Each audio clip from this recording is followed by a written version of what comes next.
अब आगे पहाड़े कैसे करेंगे वो देखना है। अब हम आएंगे 6 वाले पहाड़े पे, ठीक है। तो 6 हम लोग को गिनना आता ही है। तो ये हमारे पास है 6 एकम 6, 6 दूना 6 तिया 6 चौक 6 पंचे 30 में 6 जोड़ेंगे तो क्या आएगा 36। तो 6 छाप हो जाएगा 36। फिर 6 जोड़ो उसमें आगे, फिर कितना हो जाएगा 42। तो ये हो जाएगा 42। और फिर 6 जोड़ो 48। फिर 6 जोड़ो, फिर 6 जोड़ो, तो आपका 6 का पहाड़ा पूरा हो गया ना। तो हमने 6 का पहाड़ा ऐसे लिख लिया। अब हम क्या करेंगे 6 का पहाड़ा इस तरह से लिखेंगे। तो 6 एकम 6, 6 दूनी 12, 6 तिया 18, 6 चौक 24, 6 पंचे 6 छाक 36। फिर 6 जोड़ो कितना आएगा 42। तो हम यहाँ लिख देंगे 42। फिर 48, फिर 54 और फिर 7। तो आपने देखा खाली आपने 6 का पहाड़ा पढ़ा है तो आपने क्या देखा 6 का आपको पहाड़ा पूरा याद हो गया। और 7 से लेकर 10 तक के पहाड़े हमें 6 तक तो याद हो गए ना। 6 तक तो याद ही हो गया, खाली हमको 4 गिनती याद करनी बाकी रह गई है।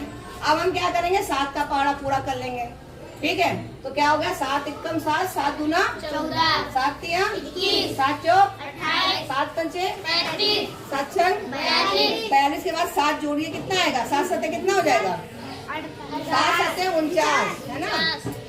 फिर 7 जोड़िए 49 में 7 जोड़िए 56। फिर इसमें फिर 7 जोड़िए 63 और फिर 7 जोड़िए 70। तो आपने देखा कि हमारा 7 का पहाड़ा भी हमको याद हो गया। सिर्फ हमने गिनतियाँ लिखी है, ये 4 गिनतियाँ लिखी है, 4 संख्या लिखी, तो हमारा 7 का पहाड़ा कंप्लीट हो गया है। अब हम इस तरह से 7 का पहाड़ा पूरा करेंगे। ये क्या हो गया 7 एकम 7, 7 दूना 7 तिया 7 चौक 7 पंचे 7 छंग 7 सत्ते 7 8 7 नवा 63 और 7 दहा 70। ये हो गया। अब हमें सिर्फ 3 पहाड़े याद करने हैं। पहला ये मतलब तीसरे जो 3 पहाड़े उनमें 8 वाला पहले करेंगे, ठीक है। अब 8 एकम 8 दूना 8 त्रिक 24, 8 चौक 32, 8 पंच 40, 8 छंग 48, 8 सत्ते 56 में फिर 8 जोड़ो कितना आ जाएगा 8 वाटी कितना हो जाएगा 64। और फिर 8 जोड़ो 64 में 8 जोड़ो तो 8 72 और फिर 8 दहा 80, ठीक है।